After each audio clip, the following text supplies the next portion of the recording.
Force का, और force बराबर क्या होता है? द्रव्यमान गुणे त्वरण। चलो अब द्रव्यमान को हम किससे प्रदर्शित करेंगे? m से, मास है ना, इसलिए m से। त्वरण का क्या बताया था? LT minus 2। अब इंटू कर दीजिए, LT माइनस 2 है, m है, m मतलब यहाँ पे 1 है। हमने बोला था कि जो चीज होगी वो 1 होगी, अगर उसके ऊपर कोई पावर नहीं है तो m 1 है, l कोई और है नहीं, तो मतलब ये पूरा का पूरा सेम ऐसे एग्जैक्ट बन जाएगा। क्या बन जाएगा? MLT minus 2। यहाँ पे 1 लिखने की जरूरत नहीं है, यहाँ पे भी 1 लिखने की जरूरत नहीं है, क्योंकि ऑलरेडी यहाँ पे हम 1 मान रहे हैं जहाँ पे कोई पावर नहीं होती। बताइए प्रज्ञा। हमने जो कल निकाला था उसमें ये त्वरण जो होता है वो m power 0 m power minus 2। हाँ। तो वहाँ पे जो हमने लिखा फॉर्मूले में, तो वहाँ पे m पावर 0 क्यों नहीं लिखी? नहीं लिख सकते हैं, क्योंकि वो 0 है ना, 0 है इसलिए उसका कोई मतलब नहीं है। तो फिर अगर आगे जाके जब इन दोनों को इंटू करेंगे तो वहाँ पे m पावर माइनस 2 नहीं आ जाएगी, 2 या फिर माइनस 2 आएगी कि फिर 0 ही हो जाएगी, फिर ऐसा कुछ होगा। क्योंकि त्वरण पे क्या होता है, m होता ही नहीं है, इसलिए हम m लिखें ना लिखें कोई फर्क यहाँ पे नहीं पड़ता है, इसलिए ऐसा होगा। आए समझ में? जो चीज 0 होगी उसका कोई अस्तित्व होगा क्या? नहीं होगा ना, इसलिए। हाँ, यहाँ पे अगर 1 होता तब हम जरूर लिखते, है ना, तब फिर क्या हो जाता? प्लस हो जाता दोनों ना, और यहाँ पे क्या चढ़ जाती? पावर 2। आगे समझ में? बैठ जाइए। चलो तो बल, हमारे बल का क्या होगा? MLT minus 2। दूसरा क्या था? दूसरा क्या था? दाब। दाब बराबर बल बटे क्षेत्रफल। फोर्स का अभी अभी निकाला, क्या होगा फोर्स का? MLT minus 2। और क्षेत्रफल का क्या होता है? L square. अब L का स्क्वायर है और यहाँ पे कैसा, ये पॉजिटिव है, ऊपर जाएगा तो निगेटिव हो जाएगा, तो क्या होगा? अब समझना, थोड़ा सा आवाज नहीं करना। MLT माइनस 2 इंटू L की पावर माइनस 2। यहाँ पे L क्या है? 1 है, पॉजिटिव है, और यहाँ पे क्या है? माइनस। तो इन दोनों का क्या होगा?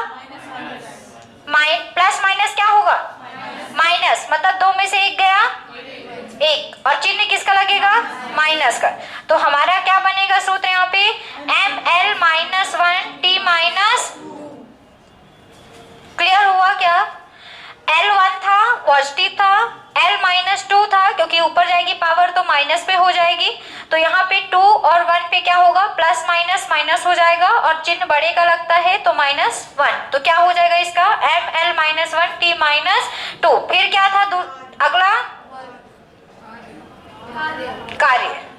कार्य बराबर बल गुणे विस्थापन। बल का आपको पता है, बल का आपने निकाला है, क्या होता है? MLT माइनस 2 इंटू क्या होगा? L। विस्थापन ओनली L होगा ना, है ना, लंबाई है एक प्रकार की, तो ओनली L।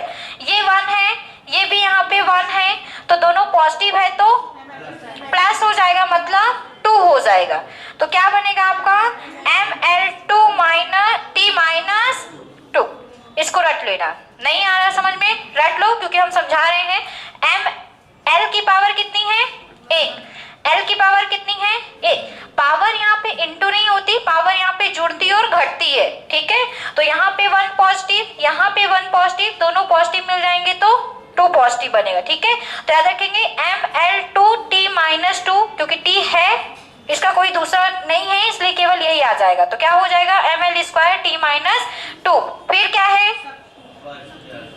शक्ति है, पावर। शक्ति बराबर कार्य बटे समय। कार्य का अभी अभी आपने निकाला है, क्या होता है?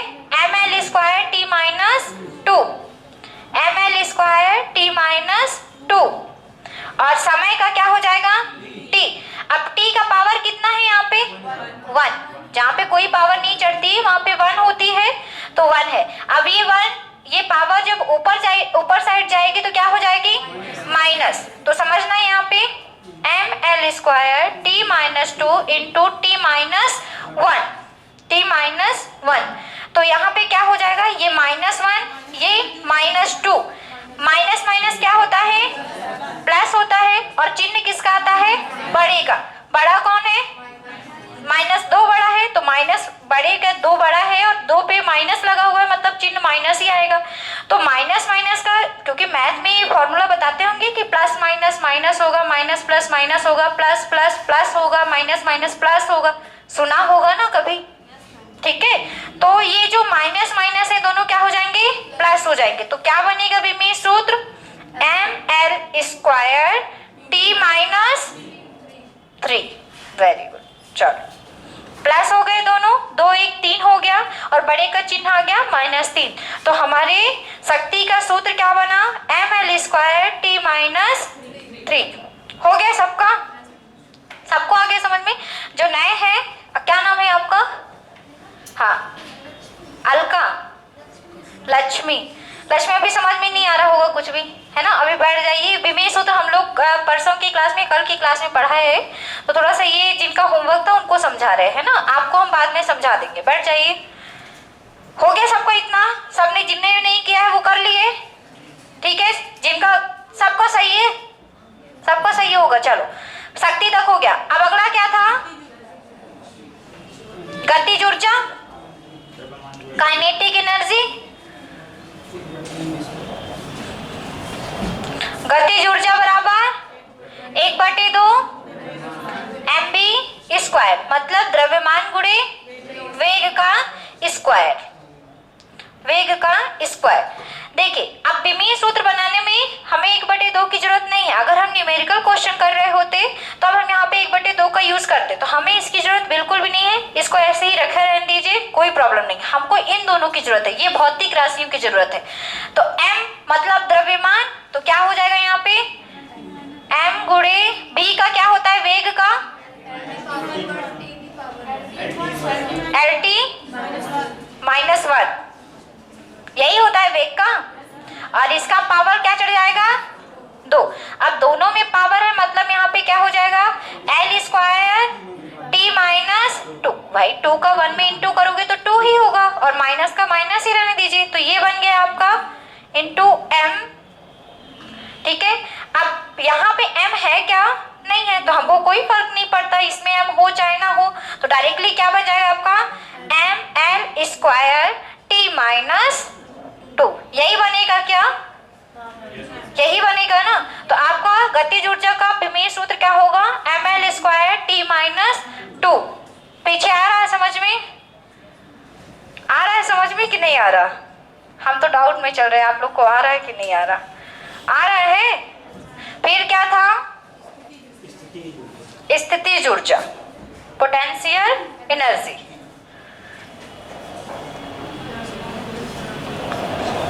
स्थितिज ऊर्जा बराबर क्या हुआ, हाँ m 0 है तो m रखिए चाहे ना रखिए, एल टी माइनस वन, इसकी पावर चढ़ी हुई है तो एल स्क्वायर हो जाएगा, और t का t माइनस टू इंटू हो जाएगा, तो स्क्वायर 1 का तो इंटू कुछ भी करोगे 2 ही आएगा, वही आएगा। तो यहाँ पे आपका वो चीज आ गया। क्यों करेंगे, क्यों इसमें स्क्वायर है क्या, नहीं है ना, हाँ। चलो गतिज ऊर्जा बराबर mgh, मतलब द्रव्यमान गुणे त्वरण गुणे ऊंचाई। तो द्रव्यमान है m और g त्वरण का क्या बताया था, एल टी माइनस टू, और h मतलब l, l की ऊंचाई क्या है, एक प्रकार की लंबाई है ना, लेंथ है तो क्या होगा l। कैसे पढ़ते हो, हाइट है तो टाइम t लगा दोगे, है ना, ये l होगा, लेंथ है ना, ऊंचाई एक प्रकार की क्या है, लेंथ है, इसलिए l आएगा, है ना। चलो अब इसका इंटू करके देखते हैं, कुछ भी नहीं करना, केवल l पे करना है। l की पावर क्या है यहाँ पे 1, यहाँ पे l की पावर क्या है 1, दोनों क्या है पॉजिटिव, तो पॉजिटिव पॉजिटिव 1 1 प्लस हो जाएगा तो 2, मतलब क्या बनेगा ml2 t माइनस 2। जो इसका होगा वही इसका होगा। आ गया समझ में? हाँ चलो अगला क्या था? गुरुत्वीय विभव, ग्रेविटेशनल पोटेंशियल। गुरुत्वीय विभव क्या होता है? गुरुत्वीय विभव बराबर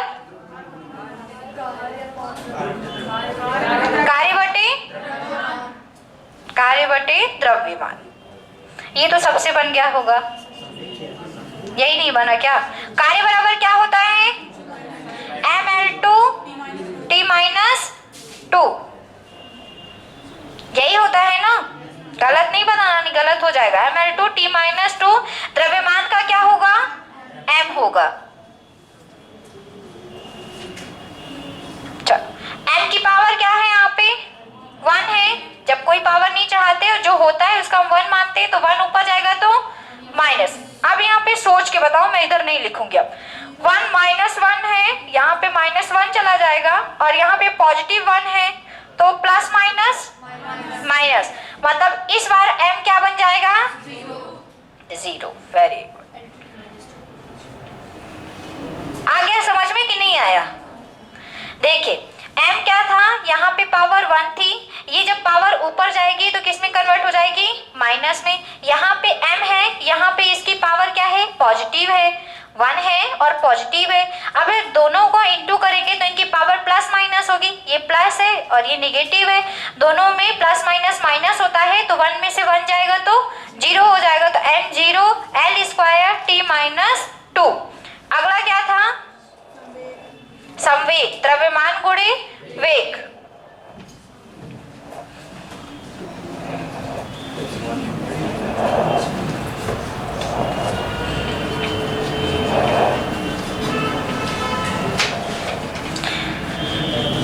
द्रव्यमान सबको पता है, m हो गया। वेग कितना है? lt-, इसमें तो कुछ करना ही नहीं है, mlt-1, बस कुछ भी नहीं करना था इसमें। फिर क्या था? आवेग। आवेग का भी यही होता है, आवेग मतलब बल गुणे समय। हाँ थोड़ा सा अलग हो जाएगा। बल का क्या होगा? mlt-2 और इंटू t, तो t यहाँ पे 1 है, ये यहाँ पे कितना है? -2, यहाँ पे +1, तो प्लस माइनस माइनस हो जाएगा। तो 2 में से 1 घटा दीजिए तो कितना बचेगा? t 1 बचेगा, तो हो जाएगा mlt-1, वही है, देख लो। फिर अगला क्या था? पृष्ठ तनाव, सरफेस टेंशन।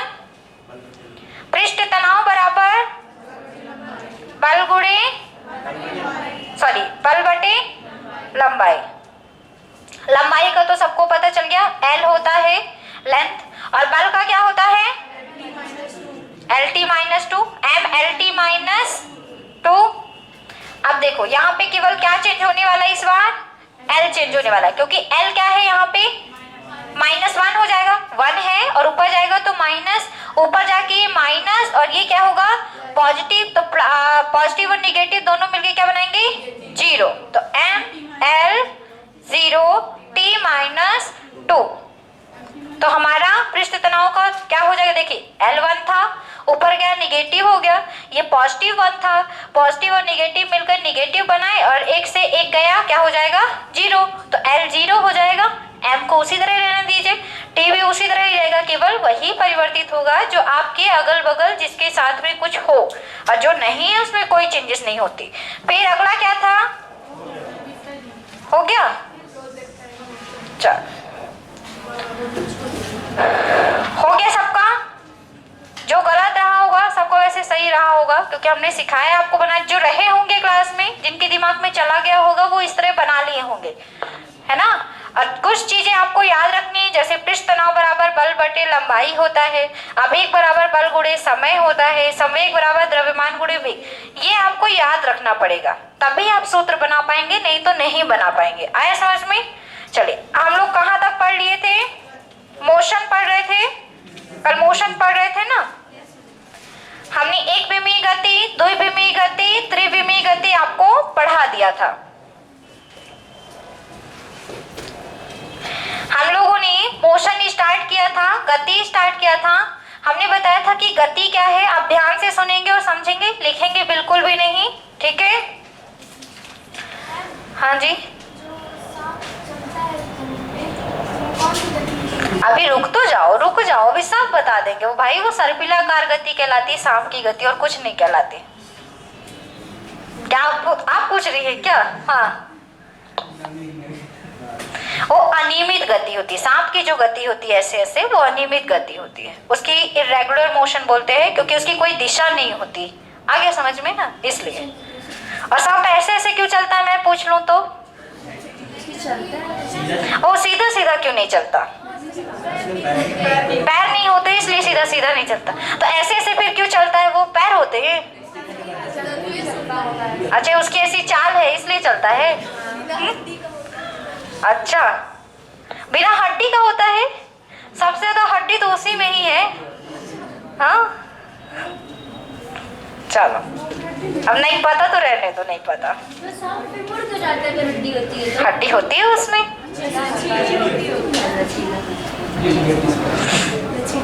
अब हम नहीं बताएंगे, हमने जो पूछा था हमने आंसर दे दिया आपको, ठीक है। अब आप बताना सांप ऐसे ऐसे क्यों चलता है, समझ के आना, किसी से फिर बताना हमको, हम नहीं बताएंगे। चलिए, मोशन क्या है, गति क्या है? किसी भी इकाई समय में किसी वस्तु की स्थिति या स्थान में होने वाला परिवर्तन। हमने कल समझाया था इसको बहुत अच्छे से कि कोई वस्तु अगर इस स्थान पे रखी है, इस स्थान से अगर हम इसको इस स्थान पर उठा के रख दे तो इसका क्या हो गया? स्थान में परिवर्तन हो गया। और स्थान में परिवर्तन होना ही क्या कहलाता है? गति, है ना। किसी इकाई समय में किसी वस्तु की स्थिति और इसके स्थिति और स्थान पर होने वाले परिवर्तन को हम क्या कहते हैं? गति। हमने कल विमा के आधार पर, आपको डायमेंशन के आधार पर 3 प्रकार की गति बताई थी। एक विमी गति, द्विविमी गति और त्रिविमी गति। एक विमी पे ये बताया था कि ऐसी गति जिसके एक दिशा में केवल परिवर्तन होता है, एक विमी गति होती है। जैसे एक सड़क पे चलती हुई एक सीधी रेखा में आपकी कार हो गई। दूसरा द्विविमी गति, जिनकी दिशा परिवर्तन 2 दिशाओं में होता है, द्विविमी गति कहलाती है। जैसे आपकी कैरम की गोटियों की गति, प्रक्षेप गति, प्रोजेक्टाइल मोशन भी बताया था, आज उसको बताएंगे क्या है वो चीज। और त्रिविमी गति, ऐसी गति जो आकाश में होती है, जिसकी कोई निश्चित दिशा नहीं होती है, वो कैसी गति होती है? त्रिविमी। तो ये तो थी गतियों के प्रकार बीमा के आधार पर। आज हम लोग मेन जो गति के प्रकार होते हैं वो पढ़ेंगे, ठीक है।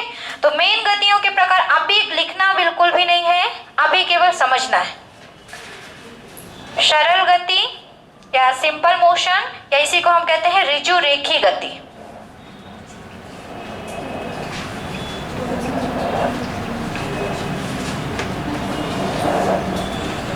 दूसरा है आपकी अनियमित गति, बातें नहीं कीजिए, अनियमित गति, इर्रेगुलर। तीसरी है आपकी प्रक्षेप गति, projectile motion, projectile motion, projectile कहते हैं इसको इंग्लिश में, प्रोजेक्टाइल मोशन। फिर है आपका आवर्ती गति,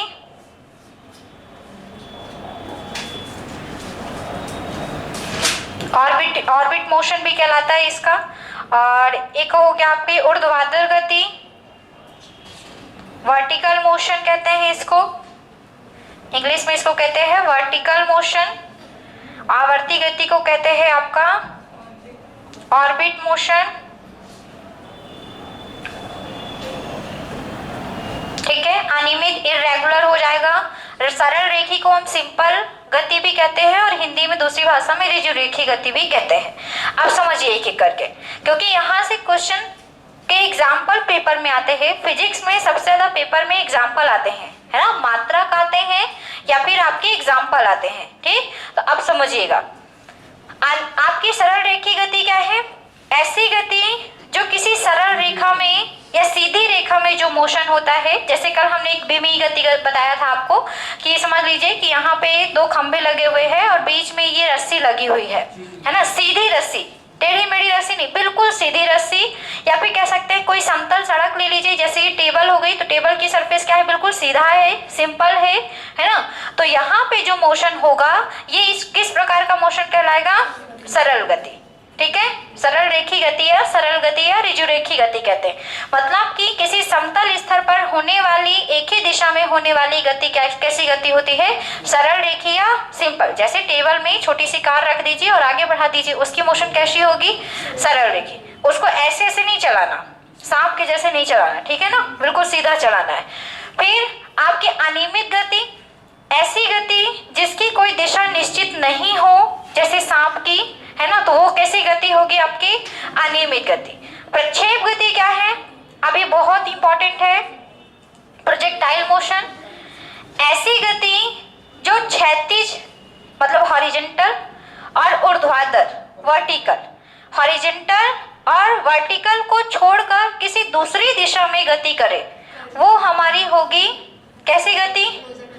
तो आप बताओ कि जब हॉरिजॉन्टल भी नहीं जा रहा, मतलब गति ऐसे भी नहीं कर रही, किसी बॉल को फेंकेंगे अगर ऐसे नीचे करके तो उसकी गति कैसी होगी? हॉरिजॉन्टल होगी। अगर ऊपर फेंकेंगे तो वर्टिकल होगी। तो हम ये बोल रहे हैं ना ही क्षैतिज पे जाए, ना ही ऊपर की ओर जाए और ना ही नीचे की ओर जाए। समझ रहे हैं? हम बोल रहे हैं ना ऐसे जाए, ना ऊपर जाए, ना नीचे जाए। इन तीनों के अलावा जिस दिशा में भी जाए वो गति हमारी होगी। लेकिन वो गति, वो दिशा कैसी होगी? वो दिशा ये भी ना हो, ये भी ना हो, तो कैसी होगी वो दिशा? ऐसी होगी। जब बॉलर बॉलिंग करता है ना, उस वक्त गेंद वो कैसे फेंकता है? तो वो जो बॉलिंग की जो गेंद है वो कैसी किस दिशा पे जाती है? परवलयाकार गति पे, है ना। जैसे सिक्सर लगता है तो सिक्सर अगर ऊपर की बात ना की जाए बिल्कुल, लेकिन जब गिरती है या गेंद गिरती है तो ऐसे जाके गिरती है, मतलब वो जो मोमेंट बना है यहाँ पे वो कैसी गति हो गई वहां पे? परवलयाकार। और उस परवलयाकार ये जो हमारा जो ये जो दिशा है वो दिशा कैसी होगी? परवलयाकार दिशा होगी। पैराबोलिक कहते हैं इंग्लिश में इसको, पैराबोलिक, ठीक है, परवलयाकार होती है।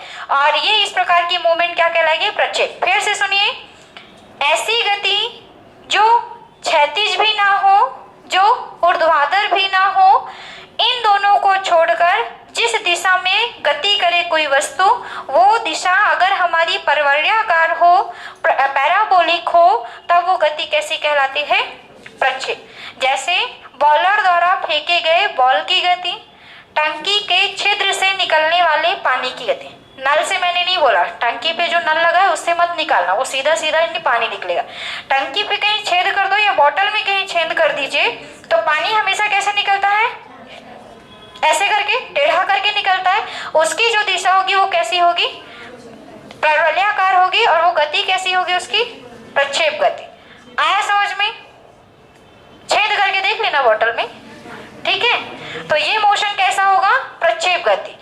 पेपर में आता है यहाँ से, इसलिए याद रखेंगे कि प्रक्षेप गति ऐसी गति होती है जिसकी दिशा परवलयाकार होती है, वो गति कैसी कहलाती है?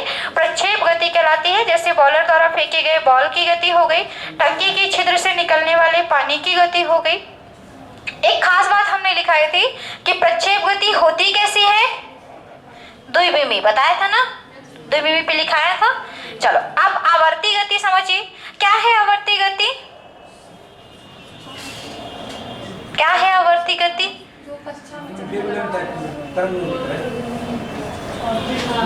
बताओ सौरभ, क्या है आवर्ती गति? निश्चित समय में किसी भी निश्चित दिशा में जो हमारे उसी पथ को बार बार रिपीट करती हुई होती है, जो वस्तु बार बार किसी निश्चित स्थान को रिपीट करती है, उसका जो मोशन होता है वो क्या कहलाता है? आवर्ती। जैसे घड़ी के पेंडुलम की गति, घड़ी पे जो घंटा लगा रहता है ऐसे ऐसे वाला, तो जब बजता है तो ऐसे ऐसे जाता है, वो क्या कर रहे हैं? अपने पथ को बार बार रिपीट कर रहा है। तो अपने पथ को रिपीट करने पे जो मोशन होता है वो कैसा गति होती है? आवर्ती गति। और कैसे होगी आवर्ती गति? और किसकी होती है? झूले की गति। झूला ऐसा ऐसा जाएगा आगे पीछे, तो उसका भी पथ कैसा होगा? आवर्ती गति। ऊर्ध्वाधर गति मतलब ऊपर की ओर, समझिएगा, क्षैतिज से ऊपर की ओर या क्षैतिज से नीचे की ओर, जो वर्टिकल हो, जो बिल्कुल सीधी रेखा हो, लेकिन कैसी है, ऊपर या नीचे। हम यहाँ से बोल रहे हैं कि मान लीजिए कोई क्षैतिज स्थान है, कोई प्लेस है, समझ लो, और यहाँ से जो वस्तु हम नीचे गिराएंगे तो वो बिल्कुल सीधी रेखा में गिरेगी, सीधे गिरेगी, वर्टिकल गिरेगी। यहाँ से हम कोई वस्तु फेंकेंगे, बॉल फेंकते हैं ऊपर की ओर, तो वो भी क्या होती है, बिल्कुल सीधी ऊपर जाती है। तो इस प्रकार में क्षैतिज से ऊपर जाने पर, क्षैतिज से नीचे आने पर जो वस्तु में मोशन होता है वो कैसा होता है, ऊर्ध्वाधर गति। आ गया समझ में? या फिर ऐसा बोल दें कि छत से फेंके गए, बच्चा नहीं फेंकना, वस्तु की गति, ठीक है, और ऊपर फेंके गए बॉल की गति, वो सभी कैसी होगी, ऊर्ध्वाधर। हो गया? बड़े खतरनाक दिख रहे थे इसमें, बोली बच्चा नहीं फेंकना कि बच्चा फेंक दो ऊपर से। हो गया सबका मोशन? अरे मतलब सबकी गति कंप्लीट हो गई ना। चलो लिखो, लिखिए गति के प्रकार डाल के।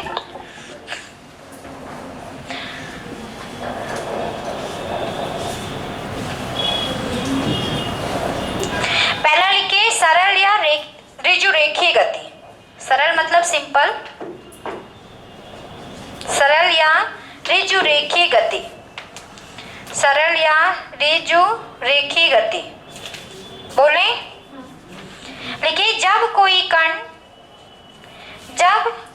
कण किसी सीधी रेखा में, स्ट्रेट लाइन, किसी सीधी रेखा में गतिमान होता है, जब कोई कण किसी सीधी रेखा में, स्ट्रेट लाइन में गतिमान होता है, तो उसकी गति सरल या ऋजुरेखीय गति होती है। तो उसकी गति सरल या ऋजुरेखीय, स्ट्रेट लाइन मोशन होती है, सरल या ऋजुरेखीय गति होती है।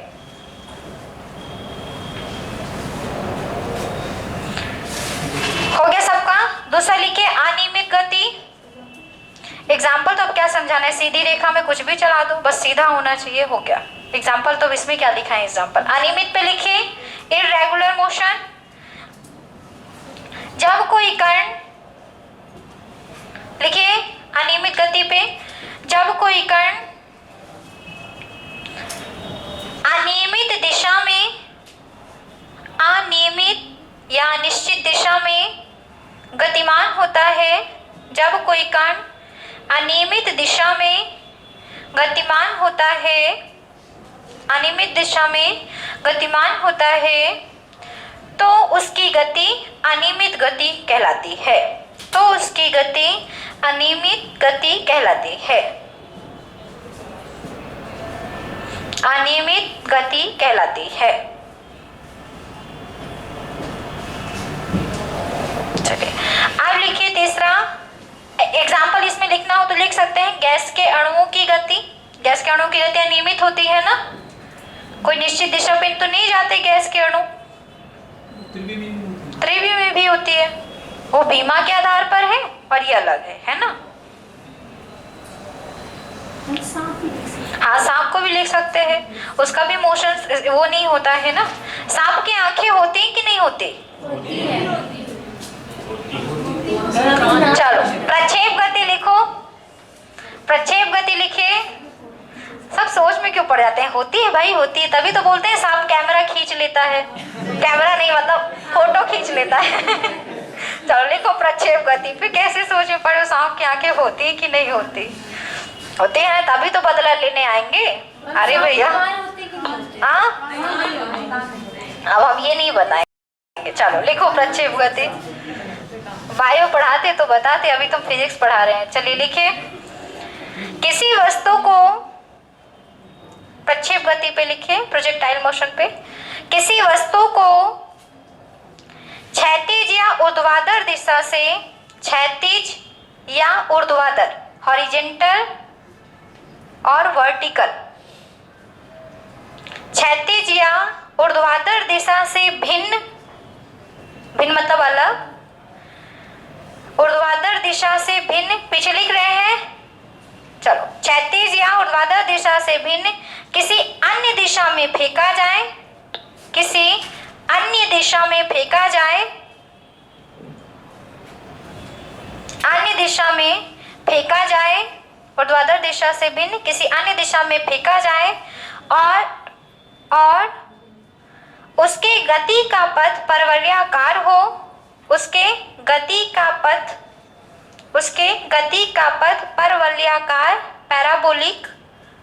परवलयाकार हो, पर सामने लिखा हुआ है परवलयाकार हो, उसके गति का पथ परवलयाकार हो, इस प्रकार की गति प्रक्षेप गति कहलाती है। बनाना होगा तो ये बना सकते हैं, जिसे याद रहे कि ऐसा मोशन जो होगा हमारा वो कैसा कहलाएगा, परवलयाकार, है ना, प्रक्षेप गति। इस प्रकार की गति प्रक्षेप गति कहलाती है, जिसके गति का पथ क्या हो, परवलयाकार हो, इस प्रकार की गति प्रक्षेप गति कहलाती है।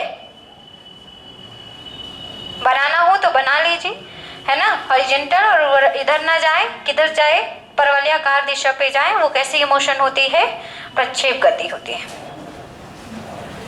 कैसे बनाई हो सीता, ऊपर से फेंकोगी बॉल को क्या, ना यहाँ से जमीन से खड़े होके ना फेंकोगे, ऊपर लटक के फेंकोगे बॉल को। हो गया। एग्जाम्पल लिखे। पहला लिखे, खिलाड़ी द्वारा फेंके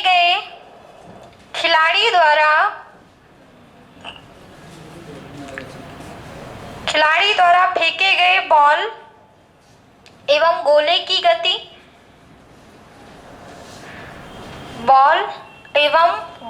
गति, अगला एग्जांपल लिखिए, टंकी की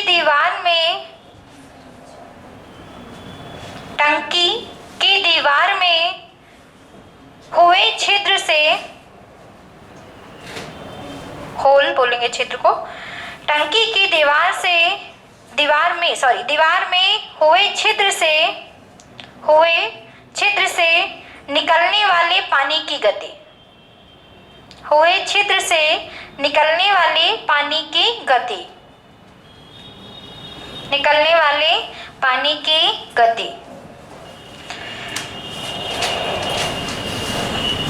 चल अब लिखिए आवर्ती पढ़ेंगे ना इसको, आवर्ती गति, ऑर्बिट मोशन या पैराबोलिक मोशन, पैराबोलिक नहीं होता है, पैराबोलिक तो वो हो जाएगा, ऑर्बिट मोशन ही बोलेंगे। चलिए लिखिए इस पे, पेरियोडिक भी बोल सकते हैं, पेरियोडिक मोशन भी बोल सकते हैं, इसको लिख लीजिएगा, पेरियोडिक मोशन भी कहते हैं। लिखिए इस पे, यदि कोई इस पे लिखिए, यदि कोई वस्तु निश्चित समय में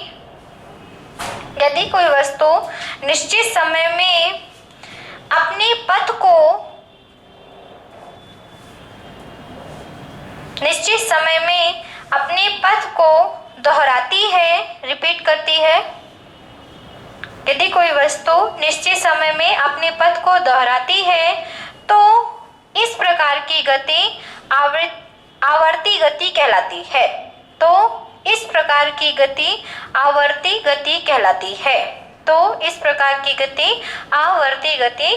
है।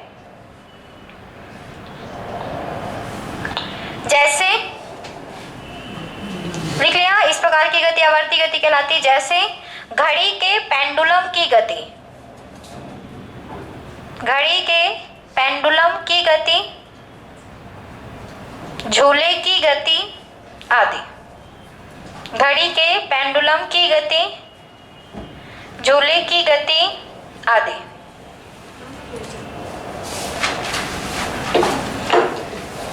अब लिखे ऊर्ध्वाधर गति, वर्टिकल मोशन, ऊर्ध्वाधर या ऊर्ध्व गति भी बोलते हैं इसको, ऊर्ध्व गति भी बोलते हैं, ऊर्ध्वाधर गति भी बोलते हैं। चलिए लिखिए इस पे, जब कोई वस्तु पृथ्वी की सतह से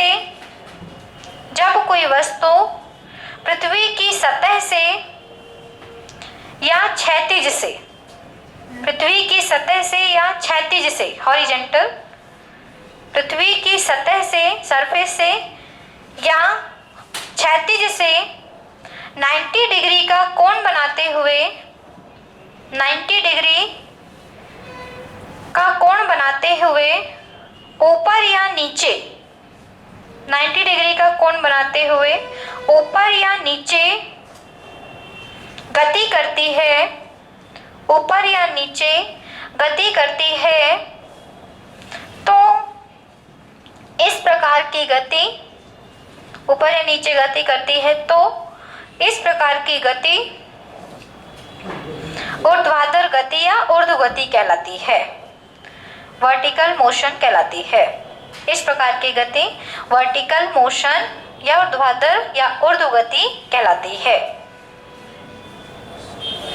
जैसे एग्जाम्पल लिखिए, जैसे ऊपर से छोड़ी गई किसी वस्तु की गति, ऊपर से छोड़ी गई किसी वस्तु की गति, किसी वस्तु की गति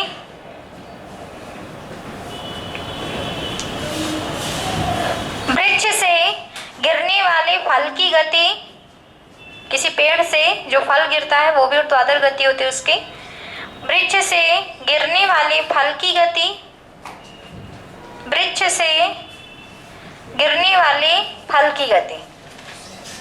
न्यूटन के सर पे कौन सा फल गिरा था? सेब गिरा था। अरे मैं खुद ही बता दिया। चलो, कौन सा सेब गिरा था ये तो नहीं पूछूंगी, आप भी नहीं बता पाएंगे। चलो, लाल वाला सेब, हरा वाला सेब, सेब की अलग अलग कलर के होते हैं, वैसे गिरा लाल वाला ही सेब था, मैंने तो नहीं देखा। हाँ, ये मैंने खाया नहीं। अच्छा, नहीं, सड़ जाता है तब काला हो जाता है सेब। अच्छा, हाँ, काला वाला सेब तो अभी नहीं देखा। आपने देखा है? हरा तो होता है, ये मुझे भी पता है। बस हो गया, बहुत खा लिए सेब, बस मन में तो सब खा लेते हैं। चलिए, अब आज के लिए इतना ही। कल हम लोग मोशन के आगे बढ़ेंगे, ठीक है?